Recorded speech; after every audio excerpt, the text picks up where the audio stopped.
me, PC gamers? The revolution has begun, and it will be streamed!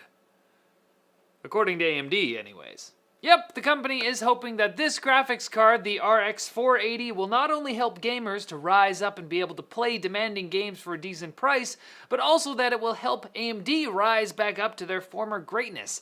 Let's face it, AMD's last couple of generations of GPUs have been somewhat lackluster. The 200 series tried to compete with NVIDIA at the high end with little success. Fiji was the first GPU to get the benefits of high bandwidth memory, but the Fury line and the R9 Nano didn't quite entice gamers as much as AMD might have wanted. So Raja Kaduri and the team at Radeon Technologies Group were like, fine, you know what? We're gonna make a super power efficient card that plays current games at high settings with excellent frame rates, and make it only $200 US to boot. How you like that? Turns out, we like.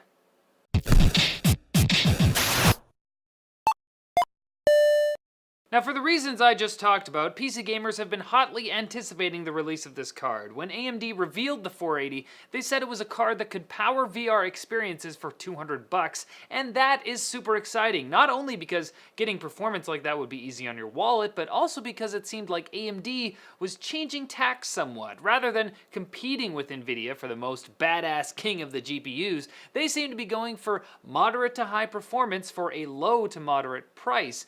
Because let's face it, not everyone wants to drop $700 to $1,000 for the most beastly thing that there is out there. Now, we were incredibly fortunate to get not one, but two RX 480s sent to us by Brad from AMD.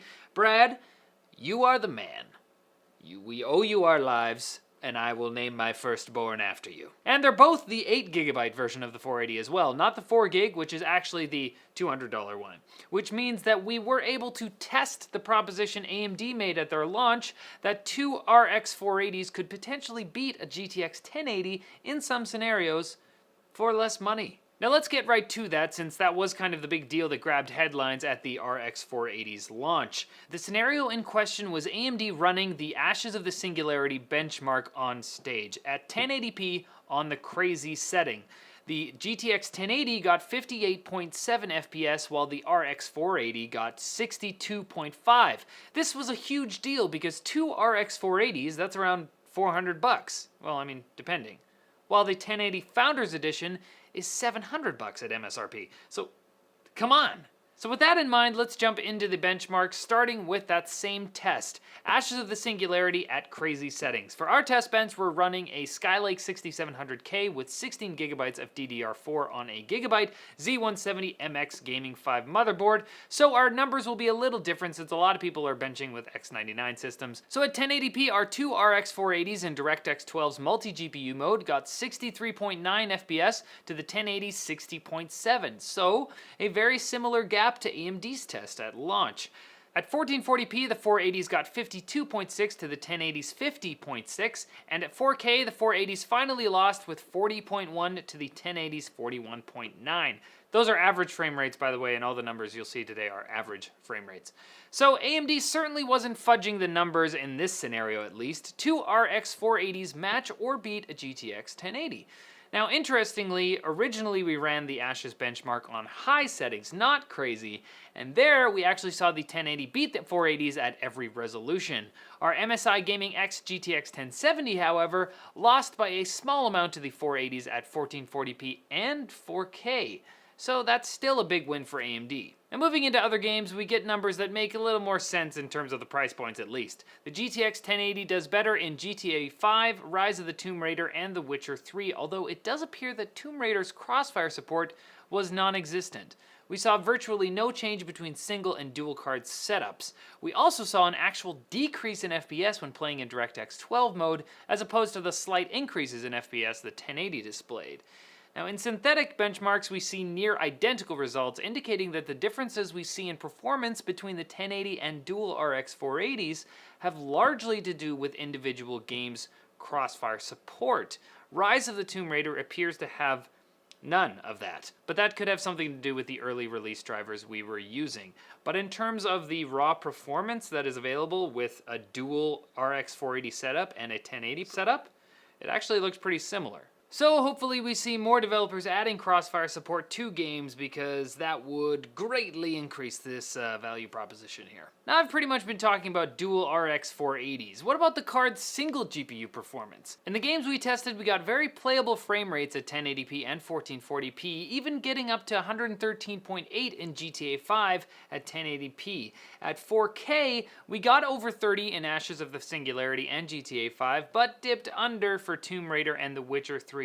But I mean, looking at these benchmarks right there, I mean, here's where the RX 480 shines. It'll give you a killer experience at 1080p or 1440p with high settings in current games for that price. Besides pure power though, the RX 480 has a couple interesting things to offer. First, its power consumption is ridiculously low thanks to the 14nm FinFET process that Polaris is built on.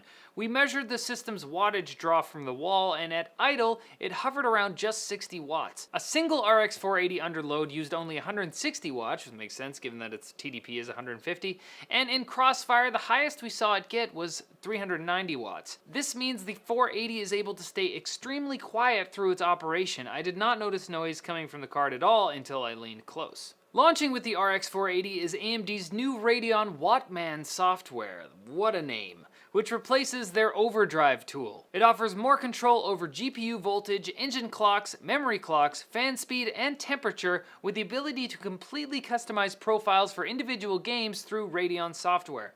This is going to be very popular with GPU tweakers and fiddlers like Ivan, who some of you may know as the Crazy Russian, who was going crazy with excitement.